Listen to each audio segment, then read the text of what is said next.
August, we saw a split because there's one group of people whose vision was to scale Bitcoin by expanding the block size. Another group wanted to keep the block size steady but have these layer 2 transactions.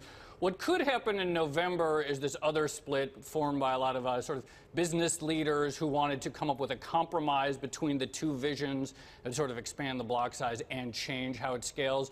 But there are still many in the community who are opposed to that, and so that is why, as Roger explained, we could have 3 Bitcoins sometime in November. What would do to the price of the other 2 Bitcoins? I really have no idea. I mean, I'm more into hindsight, so I can look at a chart and say what did happen. Intuitively, you would think that, you know, all this uncertainty about what's the real Bitcoin wouldn't be good, but on the other hand, the split that we saw in August didn't really seem to have too much of an effect. So it's hard to know what's going to happen in the future. Yeah, I think we saw an initial slump and then we saw it bounce right back up. But then again, we are seeing this huge pressure because of more regulation, or apparently potentially more regulation coming in China. Also Japan, seeing that they could start monitoring the markets more closely. Yeah, I mean, I think that's, you know, something that's been a big source of concern for a while, and it's certainly stepped up. Historically, there's been, China has been a big source of demand, so that's going to obviously be crimped with the closing of those exchanges.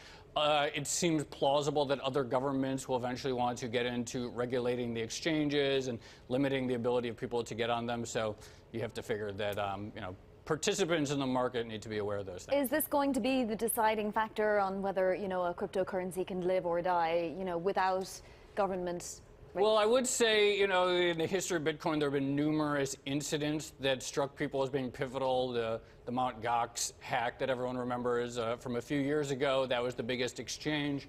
All kinds of things happen like that. So I think this saga will have many twists and turns in the future. I don't think one thing we could say, oh, this will be the definitive thing.